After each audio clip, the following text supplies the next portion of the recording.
Hello my friends, my name is Gaurav और आप देख रहे हैं मेरा YouTube channel passion and profession. तो दोस्तों, लास्ट वीडियो में हमने बात की कि सीएनजी अगर आप अपनी गाड़ी में इंस्टॉल कराना चाहते हैं तो उससे पहले आपको किन किन चीज़ों का ध्यान रखना है, कौन कौन सी चीज़ें आपको सर्च करनी है और उसकी प्राइसिंग क्या रहने वाली है, कहाँ से आपको लगवानी है, उससे रिलेटेड मैंने सारी चीज़ें उसमें कवर की हुई हैं। अगर आपने वीडियो नहीं देखी तो डिस्क्रिप्शन में लिंक मिलेगा आपको, वहाँ जाके आप वो वीडियो देख सकते हैं। दोस्तों, अब हम बात करेंगे कि सीएनजी आपकी गाड़ी में लग चुकी है तो आपको उसको मेंटेन कैसे करना है। क्योंकि बेसिकली होता क्या है कि सीएनजी हम इंस्टॉल करा लेते हैं लेकिन उसको प्रॉपर वे में मेंटेन नहीं कर पाते, जिसकी वजह से हमारी जो परफॉर्मेंस है गाड़ी की वो डाउन हो जाती है। और उस कंडीशन में हमें लगता है कि यार हमने पैसा भी लगाया और जो है गाड़ी परफॉर्म भी अच्छा नहीं कर पा रही है, तो इससे बेटर था कि शायद मैं सीएनजी ना ही लगवाता। लेकिन ऐसा कुछ नहीं है दोस्तों, आपको अपनी गाड़ी एक प्रॉपर वे में मेंटेन करनी है। किन किन चीज़ों का ध्यान रखना है वो मैं आपको इस वीडियो में बताऊंगा। पहले मैं आपको अपनी गाड़ी में, जो मेरी गाड़ी में सीएनजी इंस्टॉल है वो मैं दिखाऊंगा, उसकी प्लेसिंग किस तरह से है, और उसके बाद हम बात करेंगे कि कौन कौन से जो टिप्स हैं या कौन कौन सी जो चीज़ें हैं आपको सीएनजी लगने के बाद ध्यान रखनी है। तो चलिए पहले मैं अपनी गाड़ी में सीएनजी जो इंस्टॉल है वो दिखाता हूँ। तो दोस्तों, अभी आ चुके हैं हम गाड़ी के बाहर और ये हमारी किट है जो इंस्टॉल हो रखी है। यहाँ पे आपको जो देखने को मिल रहे हैं दोस्तों, ये हैं इसके इंजेक्टर और ये है इसकी फिलिंग नॉब। अंदर की तरफ इसका जो है कंट्रोलर लगा हुआ है। और दोस्तों, इसमें जैसा कि आप देख पा रहे हैं, अगर आप इंजेक्टर को हटा दें और उस नॉब को हटा दें तो शायद आप ये भी नहीं बता पाएंगे कि गाड़ी में सीएनजी इंस्टॉल है भी या नहीं। जहाँ से मैंने इंस्टॉल कराई थी इसको बिल्कुल प्रॉपर वे में उन्होंने इंस्टॉल किया है। और दोस्तों, जिस भी ब्रांड की आप सीएनजी लगवाएंगे तो वो ब्रांड आपको हर एक गाड़ी का एक चार्ट तैयार करके देती है, जिसके अकॉर्डिंग ही आपको सारे पार्ट्स इंस्टॉल करने हैं। और उसको हम एनेक्चर 1 बोलते हैं। एनेक्चर 1 भी आपकी जो आरटीओ में फाइल जाती है उसमें लगता है, ताकि आरटीओ ऑफिसर को भी ये पता हो कि आपकी गाड़ी में कौन सा पार्ट कहाँ इंस्टॉल है। अब मैं आपको इसका बूट दिखाता हूँ दोस्तों, कि जो सिलेंडर की प्लेसिंग है वो कैसी है।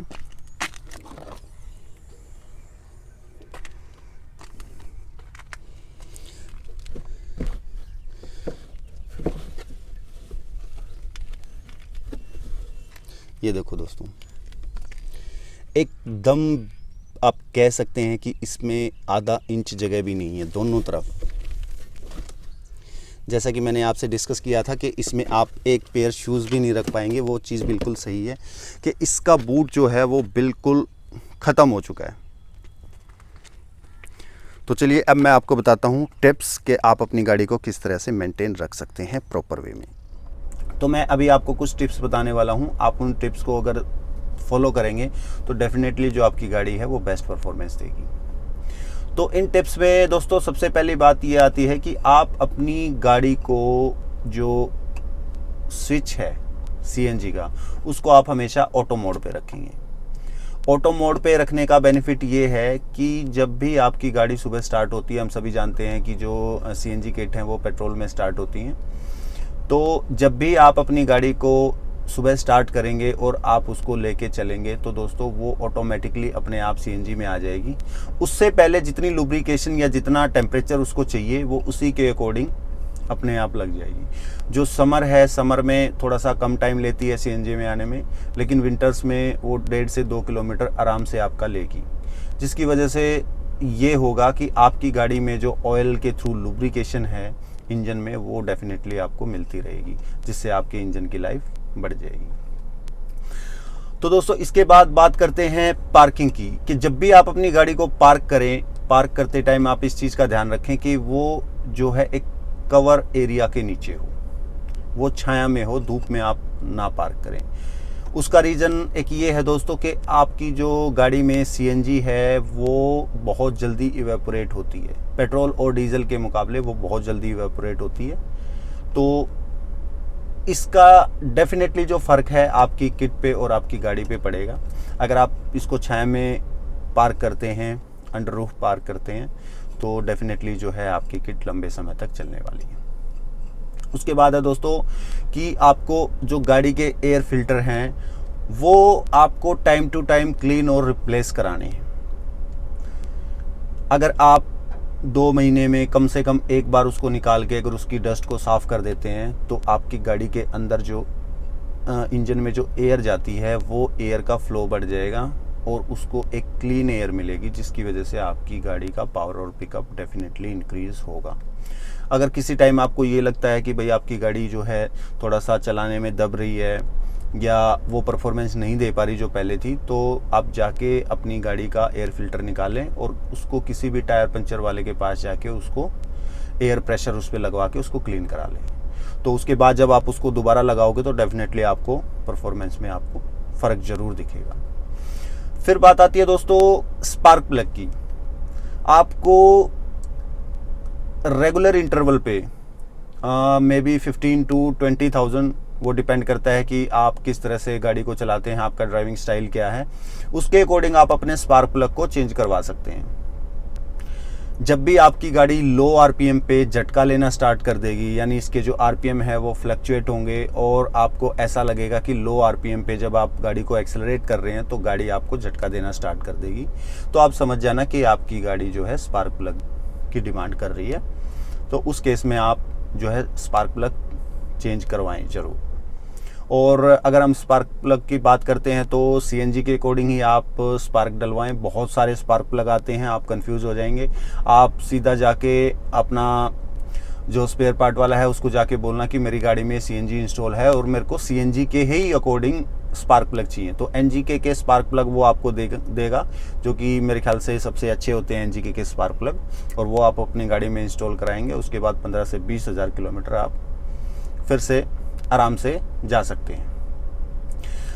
इसके बाद बात आती है दोस्तों लीकेज की, कि रेगुलर इंटरवल पे आपको अपनी गाड़ी की लीकेज चेक कराते रहना चाहिए, क्योंकि उसके 2 रीज़न हैं। पहला रीज़न है सेफ्टी, कि अगर आपकी गाड़ी लीक होती रहेगी, जैसा कि मैंने बताया कि मोस्ट इवेपोरेटेड फ्यूल है ये, तो ये इवेपोरेट बहुत जल्दी होता है। अगर गाड़ी में लीकेज होती है तो किसी भी तरह की जो है आपको डैमेज हो सकता है, फायर वगैरह भी आपकी गाड़ी में लग सकती है अगर गाड़ी में रेगुलर लीकेज होती है तो। और दूसरा दोस्तों माइलेज, अगर आपका फ्यूल है जो वो वेस्ट हो रहा है तो डेफिनेटली आपकी माइलेज जो है ड्रॉप होगी। तो इन 2 चीज़ों से बचने के लिए आप अपनी गाड़ी में रेगुलर चेकअप कराएं कि गाड़ी में जो सीएनजी है किट है हमारी वो कहीं से लीक तो नहीं है। उसके बाद बात आती है दोस्तों हाइड्रो टेस्ट की। ये कंपलसरी है गवर्नमेंट की तरफ से और हमारी भी रिस्पॉन्सिबिलिटी ये बनती है कि हर 3 साल में हम अपने सिलेंडर में हाइड्रो टेस्ट ज़रूर कराएं। जो हमारा सिलेंडर है उसका हाइड्रो टेस्ट होता है और उस हाइड्रो टेस्ट में कई प्रोसीजर होते हैं जिसमें कि आपको पता चलता है कि आपका जो सिलेंडर है वो वीक तो नहीं है, क्या उसमें प्रेशर डालने के बाद उसमें किसी तरह की कोई लीकेज या आप कह सकते हैं कोई डैमेज तो नहीं है। वो सारी चीज़ें आपकी सेफ्टी के लिए बहुत ज़रूरी हैं, इसलिए गवर्नमेंट ने भी मैंडेटरी कर रखा है।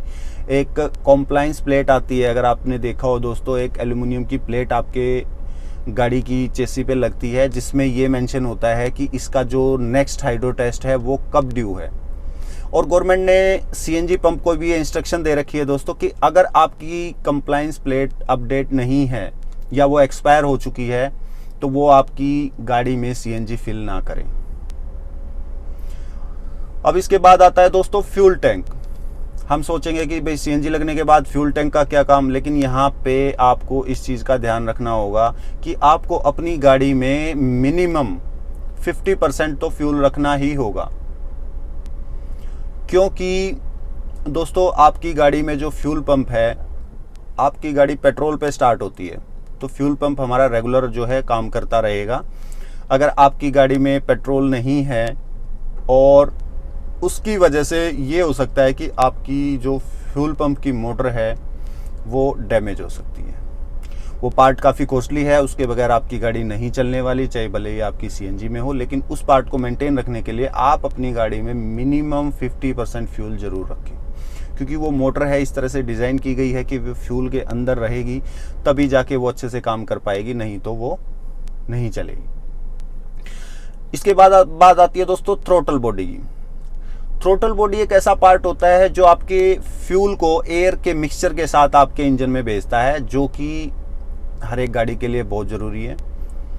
तो थ्रोटल बॉडी अगर आपकी क्लीन नहीं है तो उससे क्या होगा कि आपकी थ्रोटल बॉडी के ऊपर जो कार्बन पार्टिकल्स जमा होते हैं उनकी वजह से आपका जो एयर और फ्यूल का मिक्सचर है उसके साथ साथ वो कार्बन पार्टिकल्स भी आपके इंजन के अंदर जाते हैं, जो इंजन के अंदर जाके आपके इंजन में कार्बन जो है जमा कर देते हैं, और उसके साथ साथ जो गंदगी है उसकी वजह से आपकी गाड़ी की परफॉर्मेंस भी अच्छी नहीं आती। तो टाइम टू टाइम आप थ्रोटल बॉडी ज़रूर क्लीन कराएं। और दोस्तों, अगर आपको थ्रोटल बॉडी क्लीन खुद नहीं कर सकते आप तो जाके इसको बाहर करा सकते हैं। अदरवाइज़ मैं आपको एक वीडियो सेपरेट बना के दूंगा जिसमें आप इजीली थ्रोटल बॉडी को क्लीन कर सकते हैं। थ्रोटल बॉडी क्लीनर आते हैं, वो डिपेंड करता है 150 से लेके 350 तक आते हैं, वो जो सा आप लेना चाहें आप उससे ईजिली अपनी थ्रोटल बॉडी को क्लीन कर सकते हैं। और दोस्तों, आपको सीएनजी लगने के बाद एक चीज़ का ज़रूर ध्यान रखना है कि जैसे ही आपकी सीएनजी लग जाती है उसके बाद आपकी जो इंजन चेक की लाइट है वो मोस्टली सीएनजी किट में आती है। लाइट को हटाना इसलिए ज़रूरी है कि हमारे माइंड में ये रहता है कि यार लाइट जल रही है, कल को इंजन में कुछ दूसरी प्रॉब्लम भी आती है तब भी यही लाइट जलनी है, तो हमें पता नहीं लग पाएगा कि ये लाइट जो है वो आपके ऑक्सीजन सेंसर की वजह से आ रही है या इंजन में कोई और फॉल्ट है। तो ऑक्सीजन सेंसर की जो लाइट है उसको बंद करना ज़रूरी है, क्योंकि आपको पता लग पाए कि इसके अलावा अगर कोई भी प्रॉब्लम गाड़ी में आती है तो उसको आप इंडिकेट कर पाएँ।